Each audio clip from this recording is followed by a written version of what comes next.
What's going on, everybody? I'm your host, Ben Valiant, back with another episode of the Sports Pod.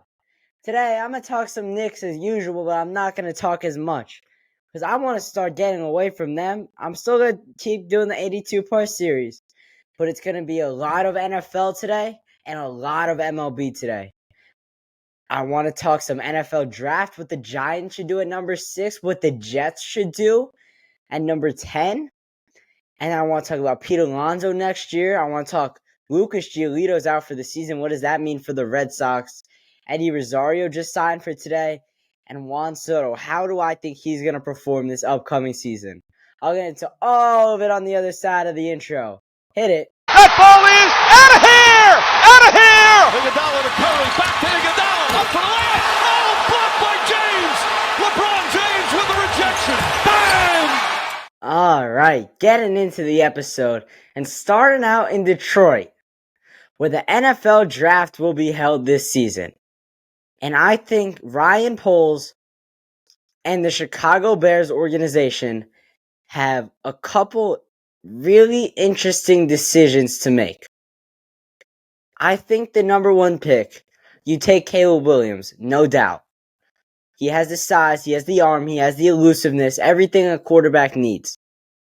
But I also think you keep Justin Fields on the roster. And this is because young quarterbacks historically do better when they sit behind a veteran for a year or two. And Justin Fields does have an option that the Bears can opt out of after this season. And more on Caleb Williams, unlike a Bryce Young, unlike a Kyler Murray, he's a big dude. Caleb Williams he's big.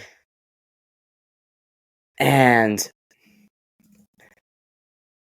at 6'1", that's a good height for a quarterback, I think. Like Bryce Young, coming out of Alabama last year, everybody thought he was going to be really good, easily the rookie of the year. And he's only 5'10". So it's just proving my point. Same with Kyler Murray. He's also at 5'10". CJ Stroud, 6'3". Jalen Hurts, 6'1". And then you look to the best quarterback in the league, Patrick Mahomes, 6'2". And that's who they're comparing Caleb Williams to, Patrick Mahomes right now. He doesn't run very often, but when he does, he's elusive. He knows how to make guys miss. He only runs when he needs to. He has that huge cannon of an arm. He can hit guys way downfield. And, I think he's going to be a really good quarterback. But even you look back at Patrick Mahomes, he sat behind Alex Smith for a year. Now, I don't think Justin Fields is as good of a quarterback as an Alex Smith, and he'll be able to mentor a young guy as well as, say, an Alex Smith. You can't really look at it with Tom Brady because Drew Bledsoe is only a year or two ahead of him. But he sat for his first, I guess it was only 2 games, but some of the other quarterbacks in the league, like, who else sat? Did Joe Burrow sit for a little bit? Probably not, because he was crazy. He was that 2019 LSU team with Jamar Chase and Justin Jefferson. That team was special. Kirk Cousins sat behind RG3 until he got his chance because of injury. But I don't know. I think Caleb Williams is the clear-cut choice. I don't think anybody's better than him. And I think he's the obvious move. But you also keep Justin Fields on the roster to keep him as a mentor. I know you're not getting anything back, and you wasted a really high draft pick on Justin Fields. But sometimes you just got to accept your losses and move on. And then after this year, I think Justin Fields, he'll definitely get a starting job. If the Falcons don't go out and get anybody, that's an immediate place for him to sign. I think they sign Russell Wilson or Kirk Cousins, so I think those are 2 prime positions there. Everybody has the Patriots taking Jaden Daniels in their mock drafts. And this is another one. The Patriots could go out and sign Russell Wilson for league minimum, draft Jaden Daniels, have a good quarterback battle, and then sit Jaden Daniels week 1, 2, 3, 4.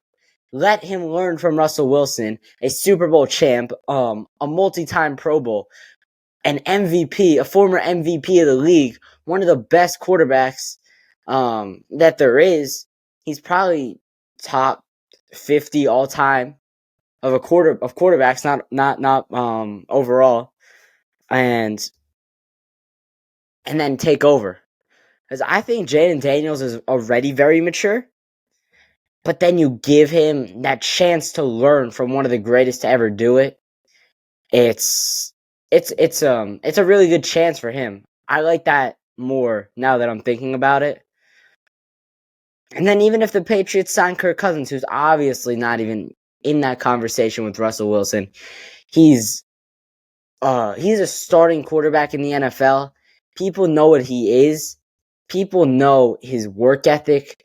He seems like a really cool dude. He seems like someone who would be a good mentor, a good teacher for a young guy just coming into the league. And I kind of like that fit up in New England. And now getting to the next pick that I think there could be some controversy at, the 5th overall pick.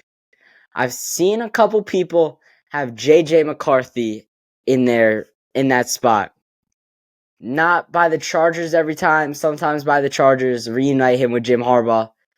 I've seen a couple different options. I've seen the Bears trading a couple of their picks, trading up to 5th overall after selecting first to take a Malik Neighbors or a Roma Dunes, which I like that, but I just don't think J.J. McCarthy is the option, honestly.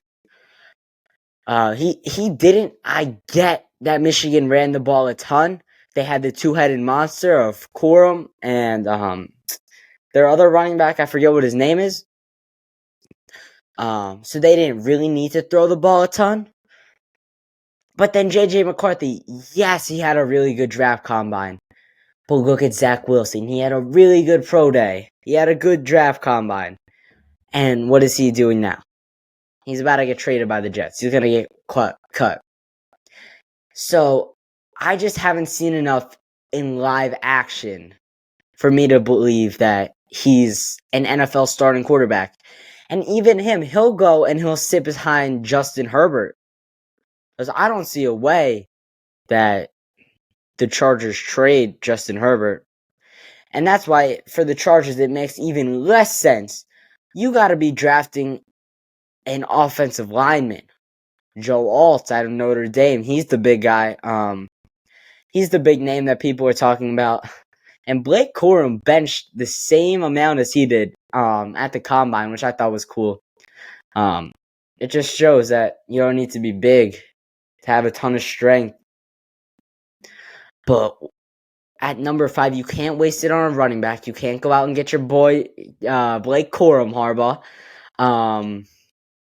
Yeah, you got to go offensive lineman here. And then at 6, the New York Giants, the G-Men. I like Michael Penix Jr., right? But it seems too high to draft him at 6. Maybe you trade back to the 12-13 spot. That way you get something in return for him. Because Penix Jr., he does have an injury history. But if he doesn't get injured and you can protect him, you can get offensive linemen in later rounds of the draft in free agency, he definitely throws the nicest ball out of anybody in the draft. No question. And then you let Jalen Hyatt do more on this offense. You go out and maybe even trade for a Stephon Diggs. I think Michael Penix is the best option. And for the Giants, he's going to sit at least the first half of the week, half of the season. And everybody's saying Daniel Jones is going to be ready for week 1, no doubt. It's just a question whether he's going to be ready for the start of training camp or a week or two in, when he's going to be ready in that matter. But Penix, he'll be able to sit, he'll be able to learn. Jones is a guy who's dealt with injuries. He'll be able to give Penix some insight on how he has to deal with that kind of adversity, how he has to work through it. And Penix can get out of the pocket. He can move. I think he'll fit well with Ryan Daboll. He's obviously not one of the top tier quarterbacks in the draft, but Daboll's a quarterback guy. And if this is who Daboll wants, I don't like taking him at number 6. But in that trading back to that 8 to 12 range, maybe with the Jets who need an offensive lineman, if Joe Alt, if he slides, I think Penix Jr. is a great fit for the Giants. But you have to get a receiver or two for him to throw the ball to. Darren Waller is a big threat in the passing game. But it doesn't mean nothing. It doesn't mean anything if he retires. Because he's still pondering retiring. And I don't know. He didn't provide us anything. The biggest thing, Darius Slayton cannot be the number 1 target this year. Especially with a young receiver. Or a young quarterback in Penix Jr. if that's who we end up taking. And I like Penix. I've liked him even before the national championship. He's another one who had a really good combine performance. And I don't like reading too much into that because I see there's so much bust potential in the draft. And I think Penix is a guy. He's got a lot of boom or bust potential, as they call it. Either he's going to be a really good quarterback for us, and he could be our franchise quarterback, or he's going to get injured, he's going to deal with injuries his whole career, and he's not going to do anything.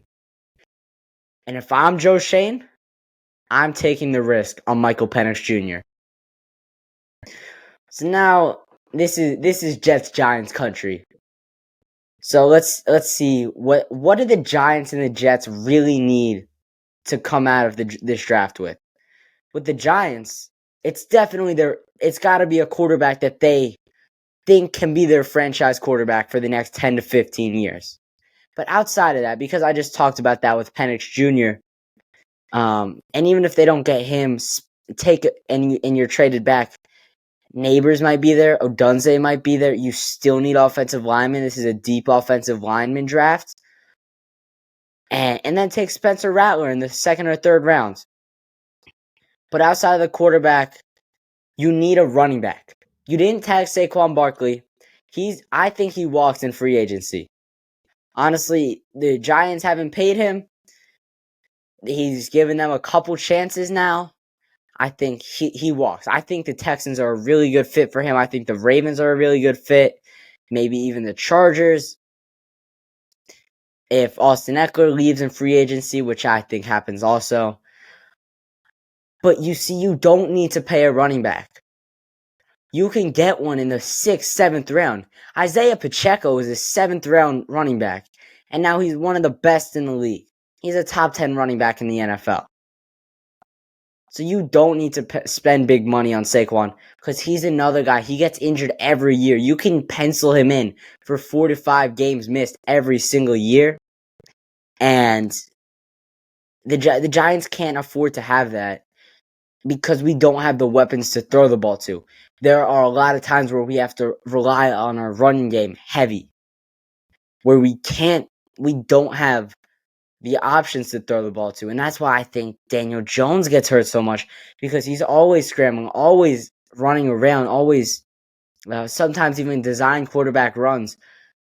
And it doesn't help that he doesn't have time to get the balls, to throw the ball to these guys who are subpar receivers in the first place. I think Daboll has to incorporate Jalen Hyatt into the offense a little bit more. He can't just be a deep threat. He has to have more than just a go route, a deep post. He's got to do some short routes, some slants, some out routes, just to keep the defense on their toes, because they can just lay back on him. They can just say, he's running deep. I'll play 15 yards back. He's not going to do anything anyway. And with the young quarterback, I trust Daboll with quarterbacks. That's the one thing I will say, that I want him to choose his quarterback. If they don't choose Penix because he doesn't like him, great. If they take Rattler because they really like him, fantastic. If he really likes J.J. McCarthy and they trade back to get him also, great. As long as Dayball likes the guy, sign me up. Because Dayball's a quarterback coach, and I feel confident with most QBs that he's worked with. Josh Allen, you saw what he did with Daniel Jones in year one. Got him $40 million a year. That was a terrible deal. But I think we need a running back, and we need to load up on offensive linemen. And not only in the draft, we need to load up on them in free agency. And I think it's the same with the Jets as I start to transition to some of their needs. Offensive linemen and weapons. And this is another reason why I say trade back with the Jets. If the Jets got an Odunze or a Neighbors, pair that with Garrett Wilson, that's a good receiving core.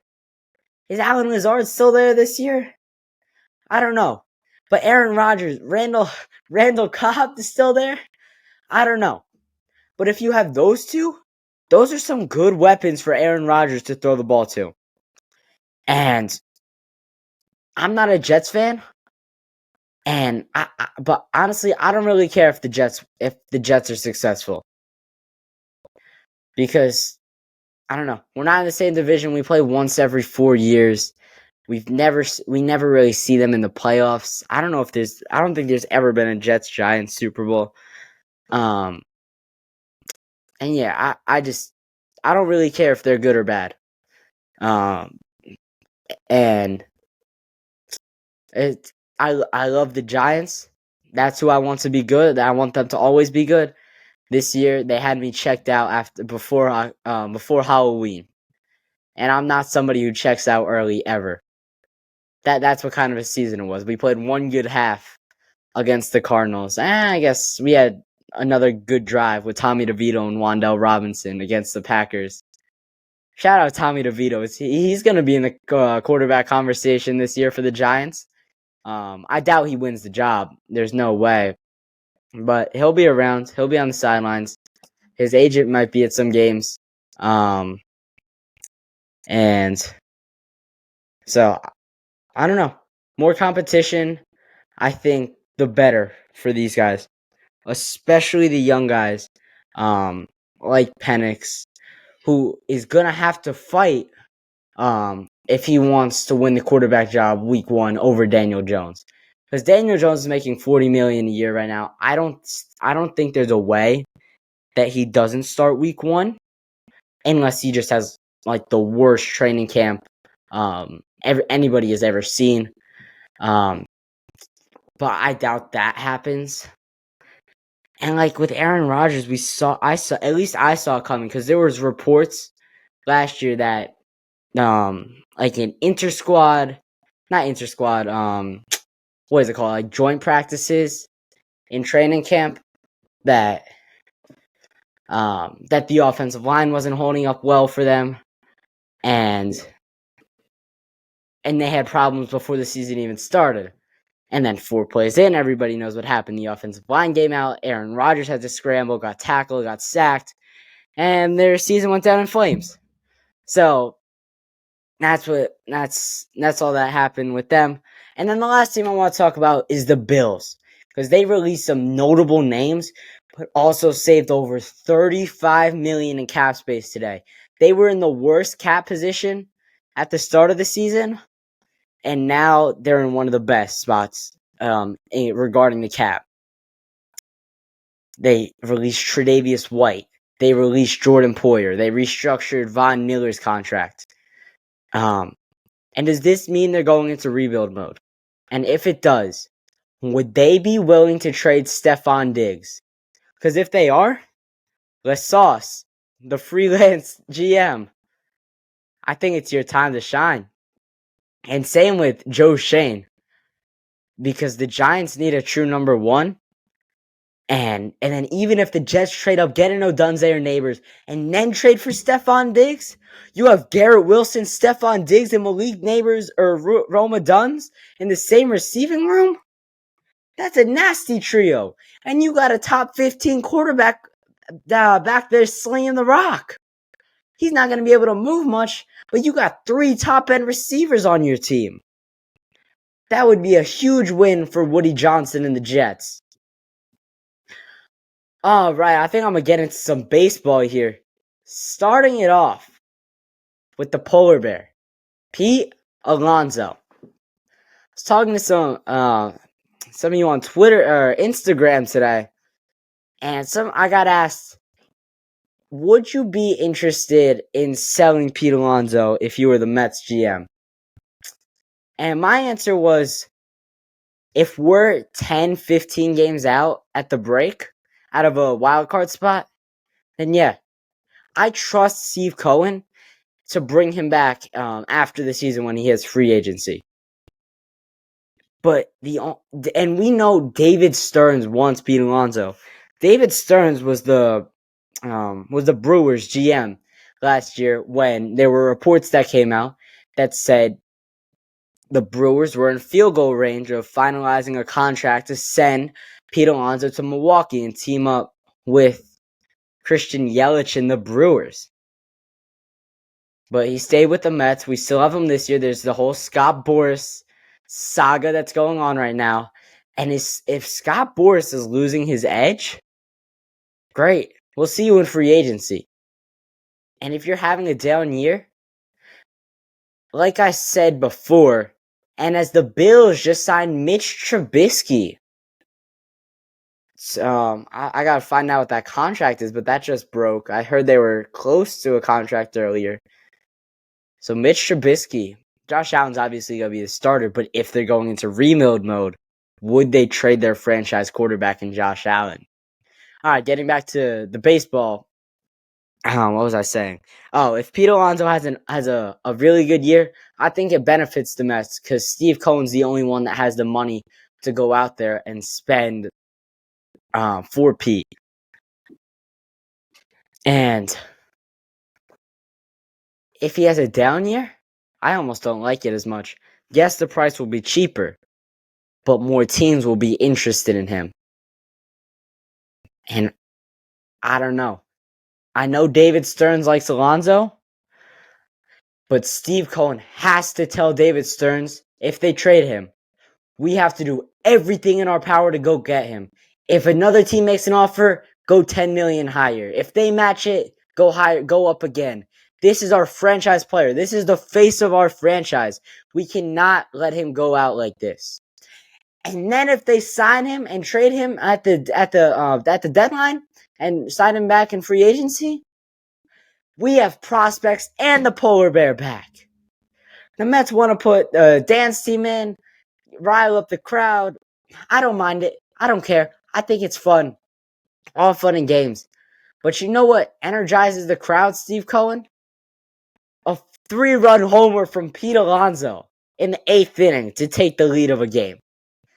That'll rally the crowd. That'll get everyone fired up. Go sign this man. Give him whatever he wants. Pete Alonso is the face of our franchise. We cannot let him walk like this. All right, getting to the Bronx. The Bronx Zoo and the New York Yankees. And their shiny new toy, Juan Soto. I do not think that Juan Soto is going to succeed as much as people are saying in Yankee Stadium. Yes, there's the short porch in right field. Yes, he's a lefty and he's a power hitter. But when you look at Juan Soto's career, he has done better when he spreads the ball around the field and when he doesn't try to pull it all the time. And when he gets into slumps, it's when he's trying to pull the ball and hit everything to right field. And you know where the short porch is? Right field. So Juan Soto needs to focus on spreading the ball around the field instead of trying to hit home runs on the short porch if he wants to succeed in Yankee Stadium. And if he can't do that, he's just trying to hit it out to that short porch, I think the Yankees lose out on him if they don't go to the World Series or win the World Series. I don't think it's going to be as easy for Hal Steinbrenner to bring Juan Soto back if he has a down year. I think a lot of other teams have high chances of getting Soto if he has a down year. Soto, he might not fit well in Yankee Stadium. Yes, the fans are going to show him love. Everybody knows that. Everybody's been saying we can't boo Juan Soto. We can't boo Juan Soto. He has to be the most beloved Yankee for this 1 year. What if he stinks? What if he starts batting .220 with a .250 OBP? He's not drawing as many walks. He's not Soto shuffling as much. He loses his aura. Do you guys want him back? Does anybody want him? And say he has a solid year. Whatever, 35 homers, average number of walks for him. He's hitting at a high percentage, 315. But he does so much better on the road than he does at home. Do you still want him back? Honestly, I don't. We play half of our games at home. And if he's going to be struggling in half of the games, I don't want him. And it's not going to be directly like that. It's going to it's going to wear off as road trips happen. I think it's going to take some getting used to in Yankee Stadium. I don't know what his stats are for his career in Yankee Stadium, but I don't know. We'll see. If you're a Yankee fan and he doesn't have the greatest March and April, I would not freak out. I think he's just got to get used to their stadium and get a lay of the land. All right, next player and last player before I get into some Knicks points. I'm not going to talk about them too much, probably only like 3 or 4 minutes. It's Lucas Giolito. He might be out for the season after partially tearing his UCL in spring training. He was supposed to be the opening day starter for the Red Sox. And now he might not pitch at all. And he's on a 2-year deal. 2 years, $35 million. A little bit over that. 2 years, $35.5 million. And is he going to come back on that back end of his 2-year deal and be the same pitcher? Because remember, in his last year with the White Sox, he was not himself. He had a very down year. And if he has this injury and has another down year, I don't know. He's 27 years old right now. He'll be 29 when the deal is up. So he still has some productive years in his prime left. But does anybody else give him a shot? Probably. But it's going to be a bad mark on his career. All right, getting to some Knicks points. Knicks lose to the Hawks last night. Lost 116-100. I don't really care. We're missing 4 out of 5 starters. How do you expect us to be successful like that? We're a half game out of the play-in right now. The East is so tight. We're a half game out of the play-in. We've got a couple huge games coming up this week. We got Philly. We got Orlando. We have to kill Orlando. They have our number. They've beaten us 3 times this year. We have to get them in the 4th matchup and then sweep Philly. We have them once this week and once next week. I think both games are at the Garden. Yeah, both are at the Garden. Both are nationally televised. It's a Sunday and a Tuesday. Or no, that's a Saturday and a Tuesday. And then the Magic is a Thursday. We need to kill the Magic. We need to kill the Sixers. We need to show the Sixers that even without our big 3 and Mitch, that we're way better than them. And I don't know. Trae Young didn't play last night, so I feel a little bit better about that loss in that aspect. But we just couldn't shoot the ball. It was like there was a lid on the rim. Dante DiVincenzo had one of his worst shooting performances that I've ever seen of him. Dante from the floor, 7 for 24. And then from 3, 5 for 17. Dante's taking 17 threes. I'm okay with it. I know he needs to take a ton of shots. But if you're shooting 5 for 17, get in the lane, get some layups to get yourself going. And then on the bench, bogey, 6 for 18 from the field, 4 for 11 from deep. It was a rough night in the Garden last night. I don't want to look too deep into any of these games until our guys come back. I think we'll be in a really good spot if we can avoid the play-in. And if we're the last seed in, we're the 6th, we'll be playing the 3. It'll be the Bucks or the Cavs. Cavs had a really good, nice comeback on the Celtics today. I'm kind of hoping it's the Cavs because I like how we match up with them better. We own them. And the Bucks have always given us trouble, and they're starting to figure it out with Doc Rivers. But honestly, until we get healthy, none of this matters. We're in survival mode. We just gotta let the days go by. We gotta just keep on staying out of the play-in, and I think we'll be fine. All right, that's gonna do it for this episode. I'm your host, Ben Valiant, and that's gonna do it for the Sports Pod.